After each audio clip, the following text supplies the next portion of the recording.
I was gonna shoot and film a short film of mine, but it turns out that's not gonna happen because of everything that's going on. So what I figured is I'd use this time to try to make a new film.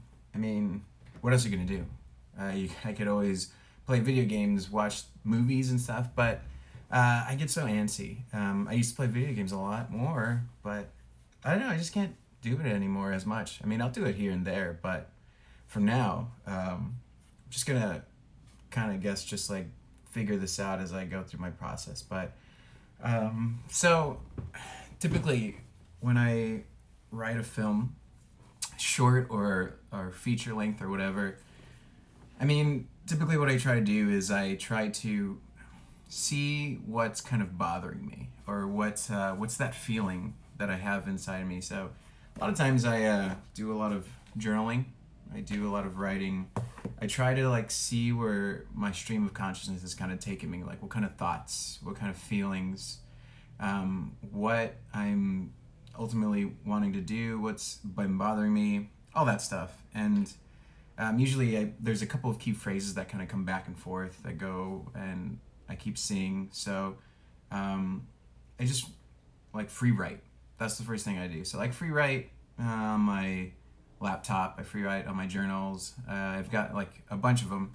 Usually I have like one for a different kind of story idea that I'm writing, but for this one I'm just kind of writing wherever I can. So I do know that this project, because I've already gotten hints to the world and to the people that exist in it, but like even before, like the feeling, what I often try to do is like not write specifically about one thing, but I have like an undercurrent of what it actually is. So when I start with that feeling that's been bothering me, that's inside, then I kind of have like a jumping off point, because at that point it's like, okay, this feeling could be with anything. So with the corona, with all that stuff, I'm sure everyone can relate when they're thinking of like anxiety, feelings, stress, emptiness, all those feelings. And so I just kind of I've written down all that stuff beforehand, and I'm just trying to see what what does that feeling even, what does that like connect with? What is the connection there? And so that's where part of the brainstorming comes in. I'm figuring out how I feel, what's happening, and then I'm also trying to associate those feelings with things that are happening. So in the case of the corona, what I'm ultimately come down to, which I'm sure most people have, is the feeling that things are different, things are not what they are anymore, and then really just gotten to the point of what used to be is no longer. There's been a sort of death. You know, there's a death in me and how I used to think, I used to feel, used to project myself, used to understand things, and used to connect with people.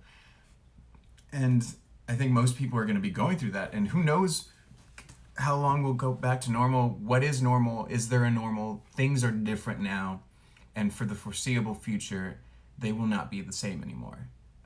There is a metaphorical death, and that's what I've kind of come to, is that there's a metaphorical death.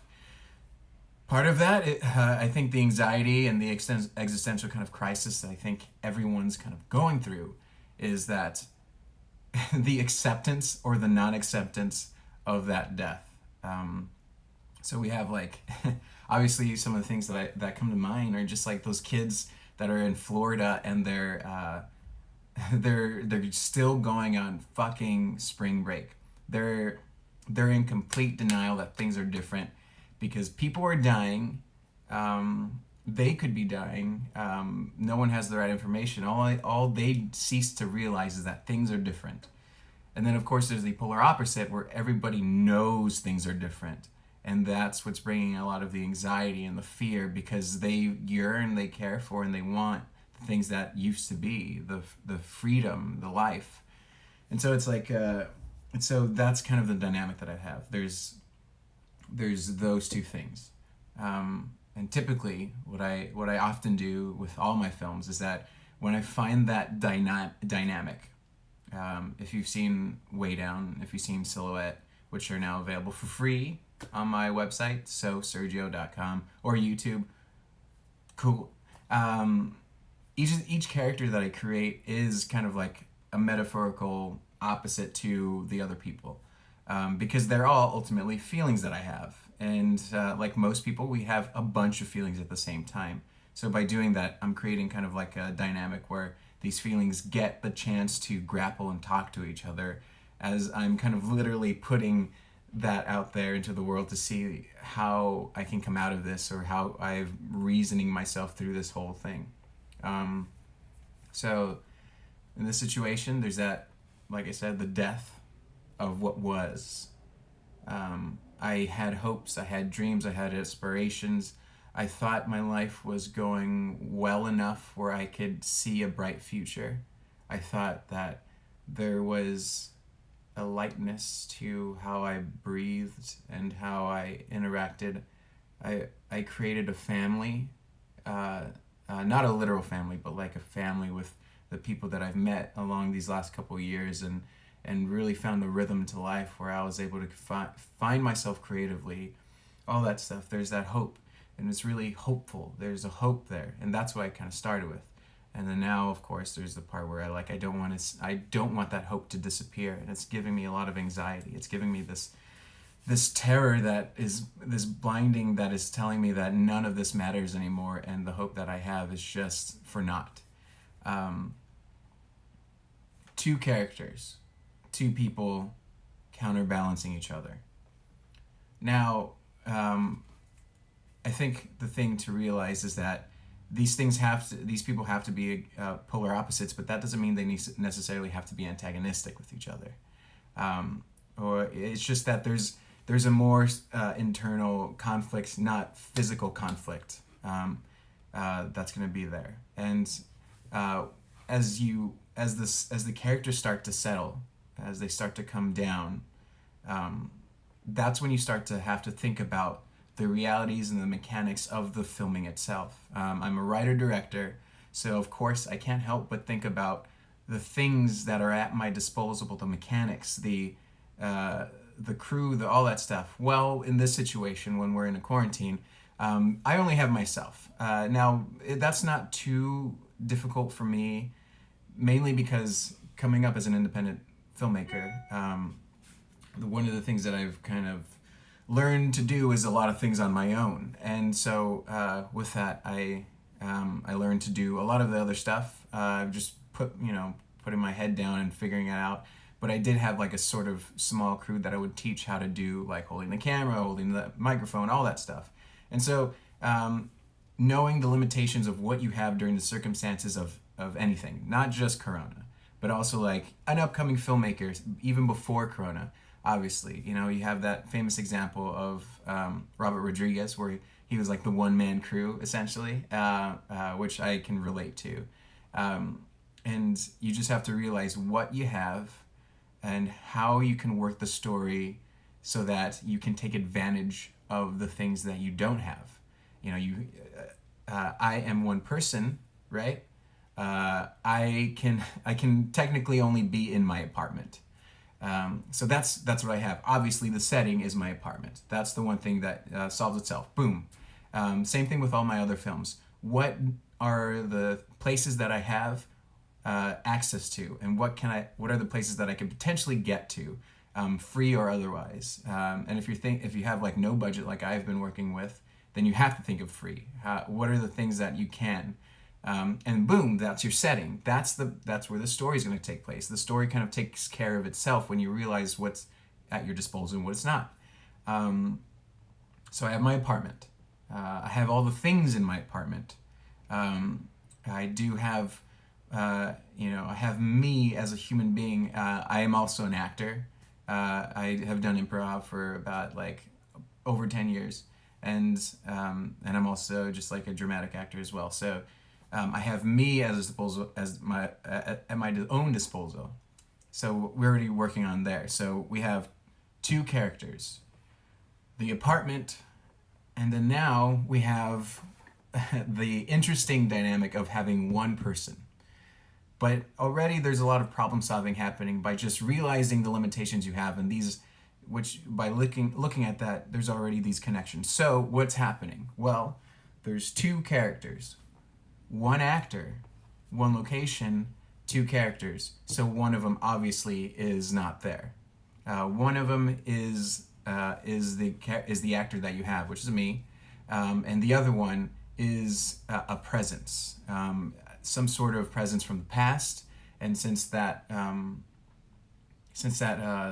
the second character, like I said, represents the hopes and aspirations, and the death of that. Well, maybe we can just make it not just metaphorical, but literal. The literal death of someone who was hopeful, someone who saw things brighter than what they were, that had a potentially bright future.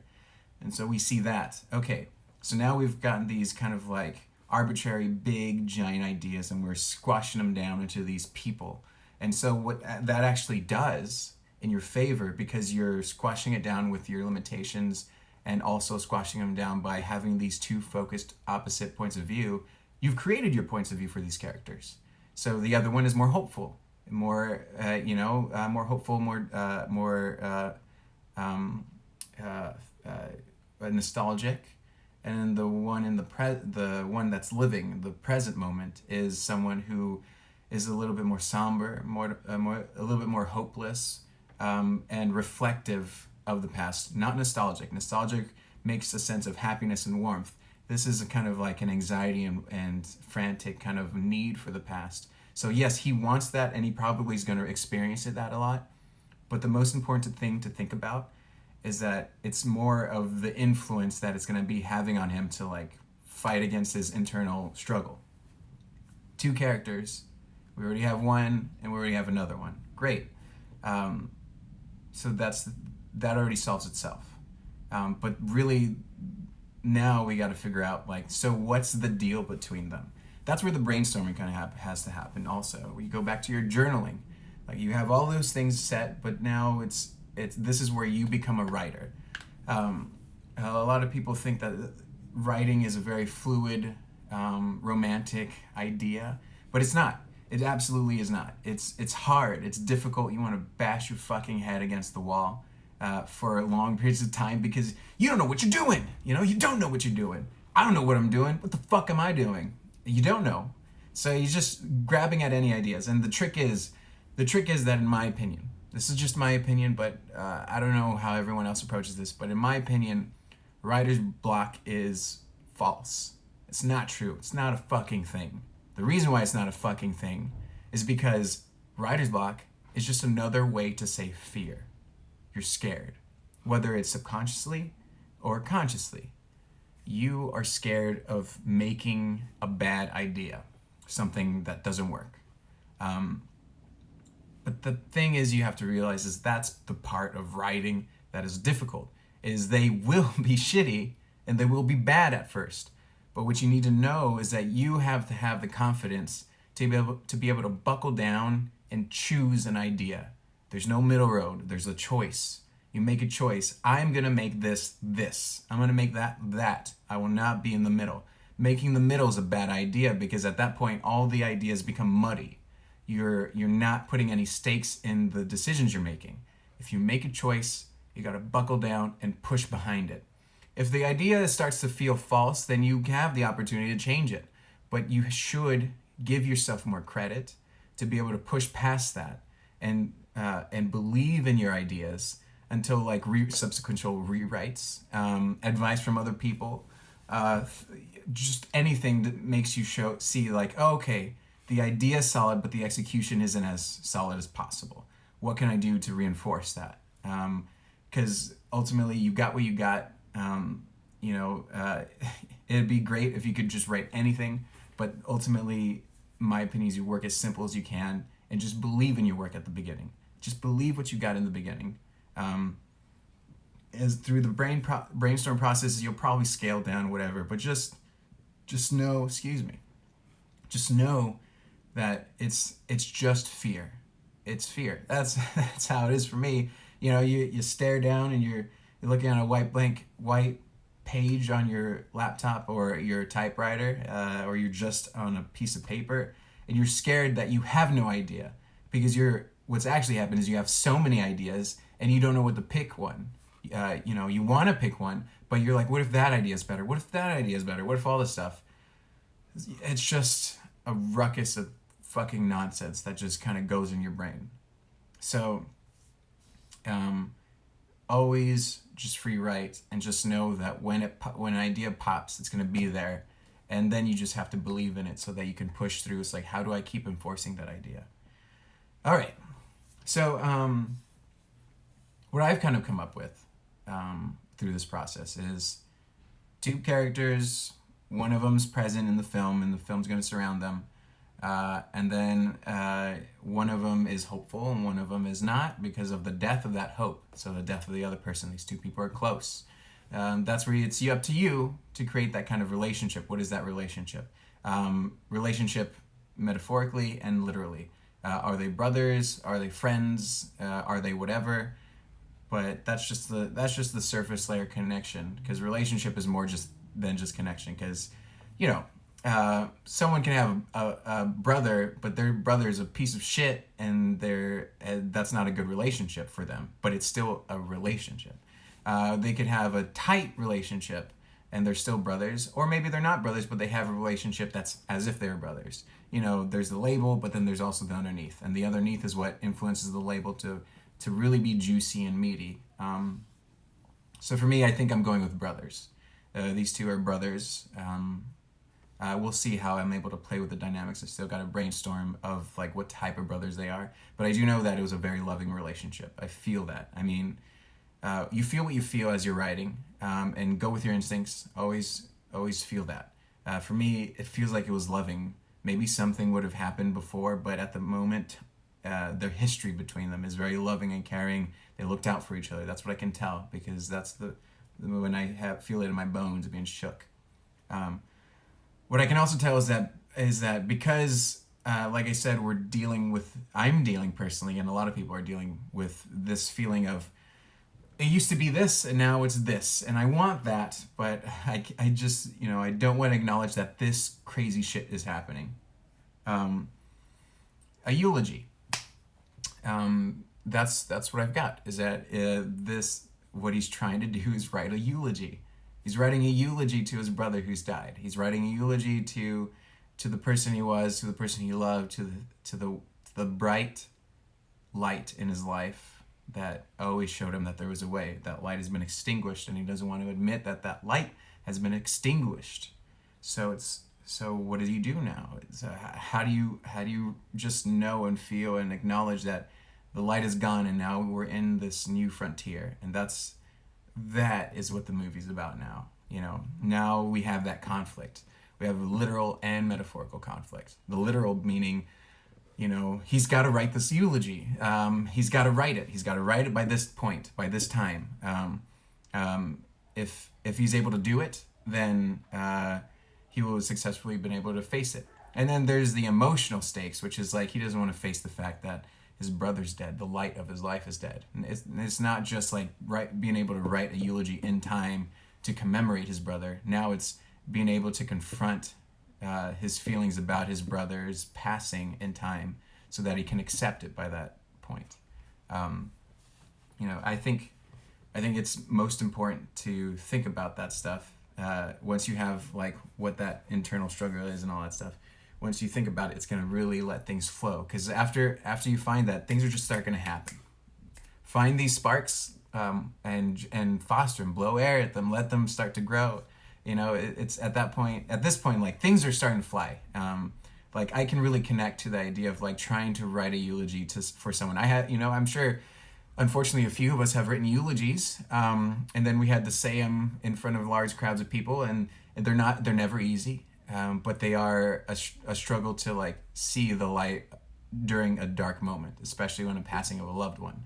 And for me, that's I've done that in the past, but now I feel similar now because things are just different. Things are no longer the same, and you have to acknowledge the pain that comes involved with like having to reflect and feel that. But then so the conflict becomes the struggle to find the will to write this eulogy / to accept the fact that his brother is dead and he is now on his own. Um, now he's on this new frontier. So now, since there's one character, literally the antagonist is himself. So now he's gonna get in his own way whenever he tries to make headway on this eulogy, and then you know, the stakes are kind of heightened through the reminder of the eulogy that it's due by a certain point in time. A kind of ticking clock. As I really like independent film because we stop thinking about some of the common pop culture stuff in filmmaking. But at a certain point, if you want to reach people, you got to do what you believe is right, but also you got to take a little bit of over there. You got to take a little bit of ticking clock. You got to take a little bit of cliches, just a little bit, but then put your own flavoring of who you are. So for me, the ticking clock is the eulogy and writing it in time for that. If I put that in there, then that means there's going to be subtle reminders and a heightening of momentum and rhythm as time gets closer, and it's going to start pushing and poking at him because he has no choice. He has to do it by that point. And so you kind of think about what could be those kind of timers and sparks. Like, what could that be? So a simple thing would be during a eulogy, if you think about the world of a eulogy, and if you think about the world of your story, the answer should be hidden in there. You don't need to force it so much. It's just really exploring the world that is starting to blossom and grow. So, eulogy world. Who are you writing the eulogy for? The dead person.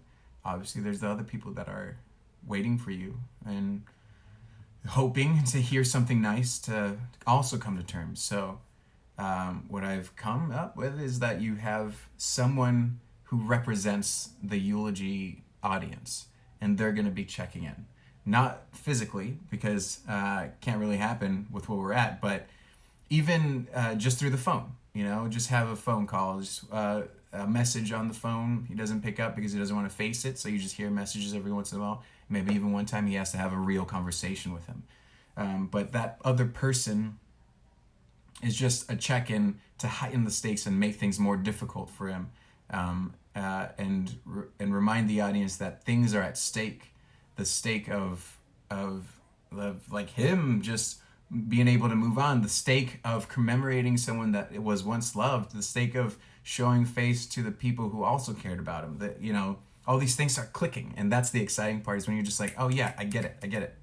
So that's where I'm at the moment. I don't know how often I'll do these videos, but the point is that it's really important to, like, every once in a while talk to people about your ideas.